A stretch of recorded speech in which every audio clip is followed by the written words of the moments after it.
জীবনপুরের পথিক রে ভাই, কোন দেশেই শাকিল নাই, কোথাও আমার মনের খবর পেলাম না।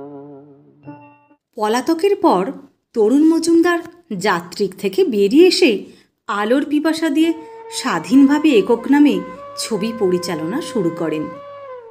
1965 সালে দুটি ছবি করেন, বসন্ত চৌধুরী, সন্ধ্যা রায়, অনুপ কুমারকে নিয়ে আলোর পিপাসা, আর সৌমিত্র চট্টোপাধ্যায় ও সন্ধ্যা রায়কে নিয়ে একটুকু বাসা।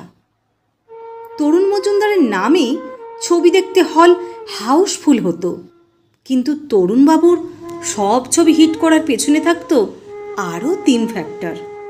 3 জন ছাড়া তরুণ মজুমদার যেন অসম্পূর্ণ ছিলেন: হেমন্ত মুখোপাধ্যায়, সন্ধ্যা রায় এবং অনুপ কুমার।